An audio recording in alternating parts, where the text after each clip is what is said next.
से 1 महीने तक नहीं निकले, जबकि भाई ने बोला था कि 15 दिन तक मेरा इंतजार करना।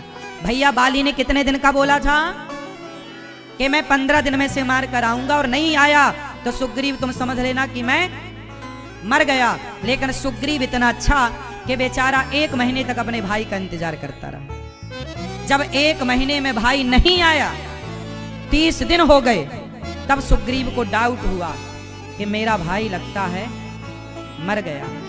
तो एक बहुत बड़ी चट्टान उठाई, बहुत बड़ा पत्थर उठाया और गुफा के मुंह पे बंद कर दिया।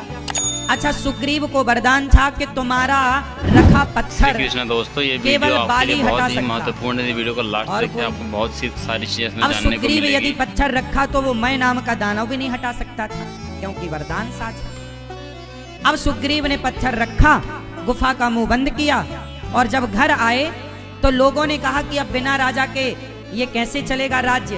तो जबरदस्ती सुग्रीव को राजगद्दी पर बिठाकर लोगों ने तिलक कर दिया, और जैसे ही राजगद्दी पर बिठाया तभी बाली आ गया। बाली आया तो बाली को लगा, अच्छा मुझे मार करके खुद राजा बनना चाहता था। तो बाली ने पकड़ा सुग्रीव को और सुग्रीव की बात ना सुनी और मारना शुरू किया। इतना मारा, इतना मारा। सुग्रीव छोटा भाई था, उसने कोई रिस्पॉन्स नहीं दिया मार का।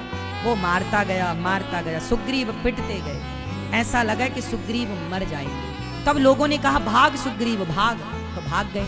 ऋष्यमुख पर्वत पर इसलिए आए क्योंकि उस पर्वत पर एक संत ने श्राप दिया था बाली को कि तू इस पर्वत पर आएगा तो तेरे सिर के टुकड़े टुकड़े हो जाएंगे, मर जाएगा। तो डर के कारण, श्राप के कारण उस पर्वत पर वो नहीं आता था बाली। तो सुग्रीव उस पर्वत पर जाकर के छिपा, ऋष्यमुख पर्वत। अब मुझे आप लोग एक प्रश्न का उत्तर दो, यहां पर गलत कौन था, सुग्रीव की बाली? उत्तर दो, क्या गलती थी बाली की? कि उसने अपने भाई को कुछ कहने का मौका नहीं दिया। काश मौका देता तो वो बताता ना कि भैया आपने 15 दिन का बोला, मैं 1 महीना रहा, और मैंने राजा बनने की जिद नहीं की। लोगों ने कि बिना राजा के सबको ये कंफर्म हो गया कि बाली मर गया, तो मुझे राजा, मेरी इच्छा नहीं, मैं तो आपके वियोग में अभी दुखी हूं। लेकिन बाली ने सुग्रीव को कुछ भी कहने का मौका, सुनो भाई भाई में झगड़े लड़ाई इसलिए होते हैं कि एक भाई दूसरे भाई की बात सुनने को तैयार नहीं है। ठंडे दिमाग से तुम भाइयों की बातें सुन लो तो झगड़े ना हो। तो इससे हमें ये सीख मिलती है कि हम भाई भाई एक दूसरे की बातें पहले सुने। कई बार हमें लगता है कि भाई गलत है, एक बार भाई की बात सुन तो लो भैया, उसका पक्ष भी तो सुनो।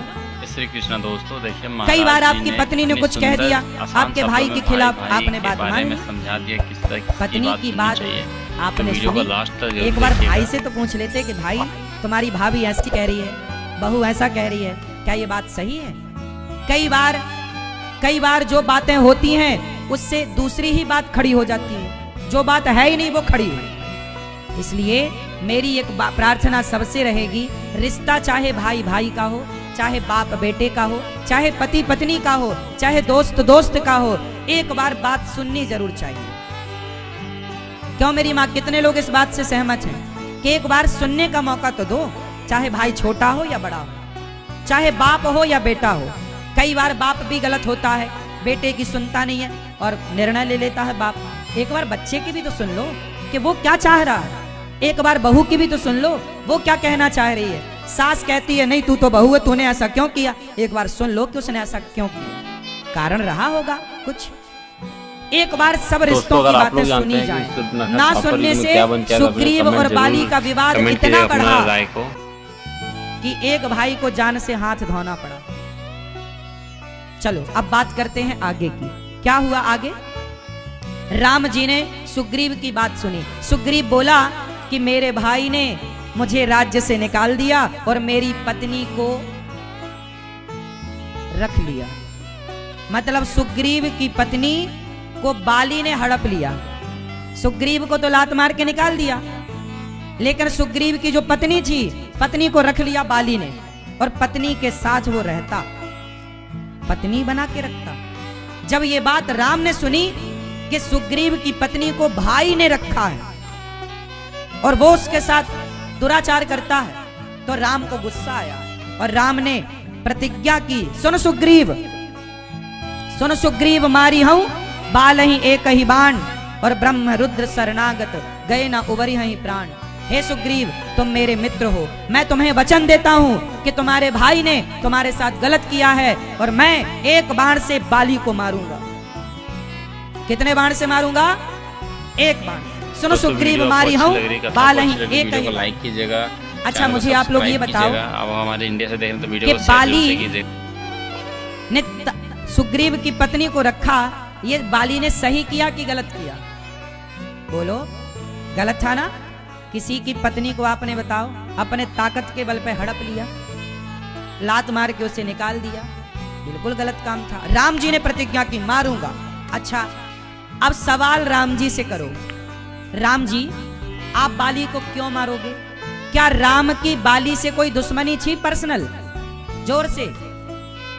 जब राम की बाली से कोई दुश्मनी नहीं थी, बाली ने राम को कभी देखा ही नहीं था और राम ने बाली को कभी इसके पहले देखा नहीं था, तो राम जी ने कहा मैं मारूंगा। क्यों मारूंगा? क्योंकि राम जी धर्म संस्थापनार्थाय, भगवान राम धर्म की स्थापना करने आए हैं और धर्म कहता है कि किसी और की पत्नी के साथ कोई दुराचार करे तो उसे मार देना ही धर्म है। इसलिए राम भगवान है, धर्म की स्थापना करने आए हैं। इसलिए राम जी को लगा कि मैं भले से नहीं जानता, भले मेरी इसकी कोई पर्सनल शत्रुता नहीं है, पर इसे मारना मेरा धर्म है क्योंकि ये अधर्मी। ठीक है, अब छिपके क्यों मारा इस पर आते हैं। राम जी चाहते तो बाली को सामने से मार, लेकिन सामने से मारने में एक समस्या थी। उनके लिए एक लाइक तो बनता राम है, जी को सब्सक्राइब बनता है। सामने से मारने में क्या समस्या थी बताओ? बोलो। लोग कहते हैं कि बाली के सामने जो खड़ा होता था उसकी आधी शक्ति बाली में आ जाती थी, लेकिन ये जो बातें हैं किंवदंती हैं, कहीं इनका प्रमाण नहीं है। ये बात आप लोग सत्य मानते हैं, मान लेने में भी कोई बुराई नहीं है, लेकिन ये बताओ क्या भगवान की शक्ति भी बाली में आ जाती क्या? यदि राम खड़े होते तो क्या राम की शक्ति भी ट्रांसफर हो जाती? चलो ये वरदान था भी यदि बाली को, तो सामान्य लोगों की शक्ति उसके ऊपर आती। भगवान की शक्ति थोड़ी कोई छीन सकता है। भगवान पर किसी का कोई वरदान, किसी का कोई श्राप लागू नहीं होता, भगवान खुद दयावश लागू करते हैं। कारण ये जो आप मानते हैं कि बाली इतना शक्तिशाली था कि सामने वाले की ताकत आ जाती, ये केवल सुनी बातें हैं, इन्हें मैं गलत नहीं मानता, लेकिन पूर्ण सत्य भी नहीं मानता। मैं इस बात पर नहीं रुकूंगा, मैं दूसरी बात आपके सामने लेकर आऊं। बात दूसरी ये थी कि राम ने सामने से क्यों नहीं मारा। उसका कारण ये था कि राम जी यदि बाली के सामने जाते तो शक्ति तो राम की बिल्कुल ट्रांसफर ना होती, क्योंकि राम भगवान है, पहला। दूसरा, राम ने सामने से इसलिए नहीं मारा, सामने खड़े होते राम तो बाली राम की शरण में आ जाता। बाली को पता था कि ये राम भगवान है। बाली राम की क्या करता? क्योंकि बाली और राम की तो कोई दुश्मनी थी नहीं, तो बाली दौड़ करके राम की शरण में आ जाता। और राम का दूसरा वचन है, प्रतिज्ञा है, राम कहते हैं कि जो मेरी शरण में आता है मैं उसे कभी बिना लाइक किए, मारता, बिना सब्सक्राइब किए शरणागत कहूं जे तजहि हित अनहित अनुमान ते नर पावर पापमय तिनहि बिलोकतहान। कितना भी बड़ा कोटि विप्र बध लागहि जाहू आए शरण तजिए नहीं ताहू। भगवान राम का वचन है कि कितना भी बड़ा पापी हो यदि मेरी शरण में आता है तो मैं उसे क्षमा कर दूंगा, मैं उसे मारूंगा नहीं। जरा सोचिए कि राम सामने खड़े हो जाते और बाली कहीं राम की शरण में आ जाता, और शरण में आता तो राम जी नहीं मारते, और नहीं मारते तो सुग्रीव क्या कहता? वाह, आपने हमसे वचन दिया था, हमें कहा था मारूंगा, आपने तो नहीं मारा।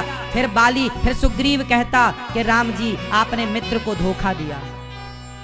राम पर कलंक क्या लगता? जय श्री कृष्ण दोस्तों, राधे राधे। मित्र को धोखा देने का कलंक लगता कि नहीं? राधे राधे। जोर से। यदि राम बाली को नहीं मारते तो सुग्रीव बोलता ना, अच्छा आपने हाथ मिला लिया बाली से क्योंकि वो ज्यादा ताकतवर है। तो सुग्रीव राम पर आरोप लगाता कि राम मित्र को धोखा दे चुके हैं और राम पर मित्रता को कलंकित करने का आरोप लगाता। क्यों जी, बात सही है।